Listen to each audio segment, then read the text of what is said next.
Hi, my name is Matt McCormick, aka Mook the Ripper. I'm Travis Talbert. I play guitar in Frontier Folk Nebraska. Hey, I'm Michael Rendell Hensley. I play guitar and I sing in a band called Frontier Folk Nebraska.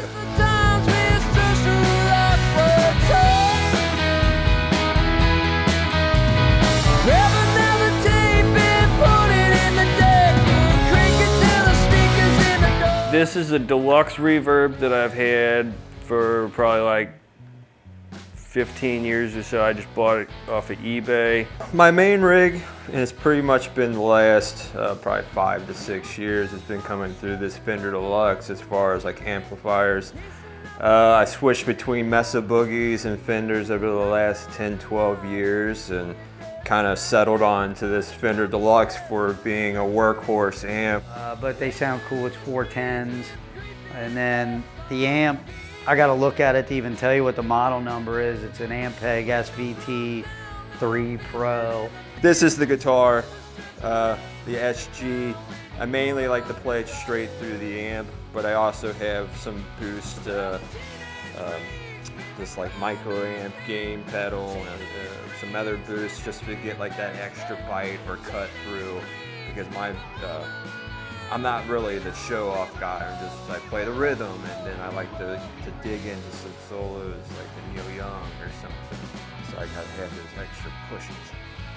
It's called Barney because it was built from my friend Ben Atkinson's family's barn down in Ellington, Kentucky. So they took down the barn, it was falling down. He, like kind of milled everything, shaped it up, and then my dad and I kind of finished it off. I saw it at Mike's Music, which is right around the corner from where I live on Main Street in the Main Strasse area of Covington, Kentucky. And most guitar players and bass players know Mike's Music, even on a national basis. It's a great music store with tons of vintage gear, whether it's guitars, acoustic guitars, amps, everything. He's got everything vintage. And so I walked in there one day.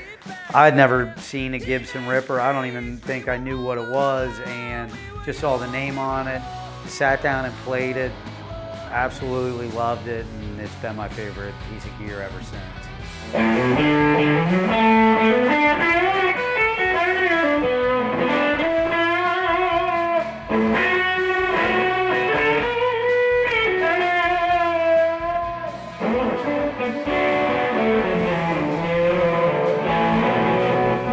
That's where like that effect comes in. Like, Which one was that? this was the flashback. So I don't have it really dialed in right now because that thing can be a beast and it can run wild with your delay sounds. But usually before shows, I can't tell you what setting I'm going to put it on, but I try to dial that one in.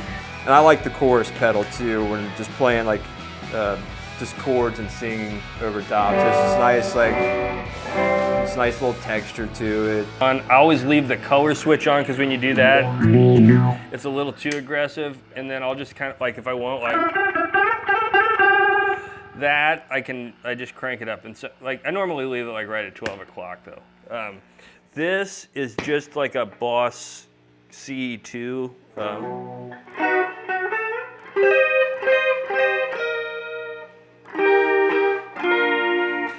My cousin Ben built that for me because I don't want to spend $200 on an original one. And he built it as like a birthday present one time in that little enclosure. And I only just put that on there like last week. I had it on a pedal steel rig just to give like a shimmery thing with that. But I was going to try it out to have like a faster sound and a slower sound, even though I don't use a whole lot of that. Mostly I just turn on an overdrive, like I said, and then that's my sound. But on the new record, we recorded it at a friend's place, and we used Marshall amps on a bunch of things. And so I wanted, like, some of the songs have like a little higher gain sound, so I wanted something that kind of had more of a Marshall voicing. So our old bass player, Steven Oder, the Wizard, built this pedal for me. And so this is like it's kind of like a souped up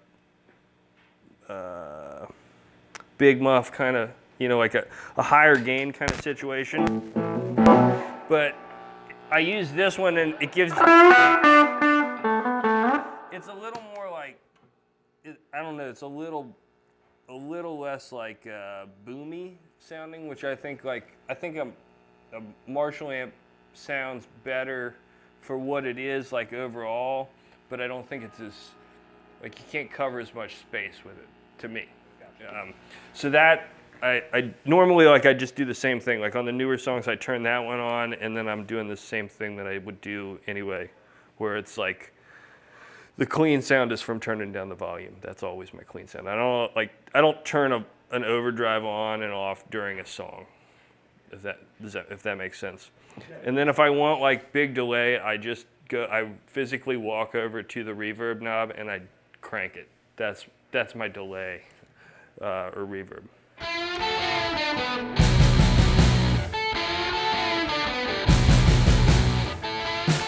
But yeah, but my leads usually start in the pentatonic area. Like I feel like that's the most comfort zone.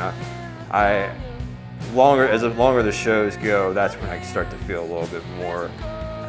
Screw it. Like let's just start floating out there and see what we can grab note-wise. Like it may sound like garbage, or it may just be something that's really cool. It's my playing has always been abstract. Like I have formulas that I know that I'm going to play, but it won't sound the same each time because I don't have that pedigree as a guitar player, I guess. So it's very like abstract going forward. But I know where I'm going.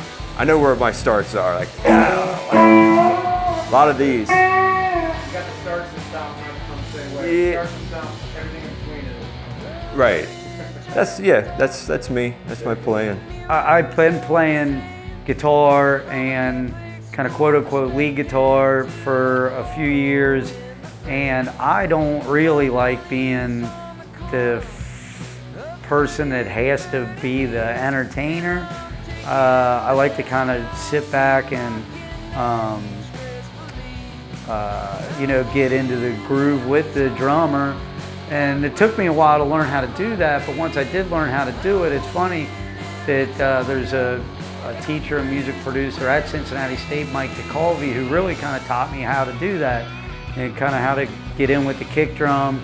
And I work at it all the time. It doesn't come as naturally to me as others, but I love it. I love doing it. I love playing bass.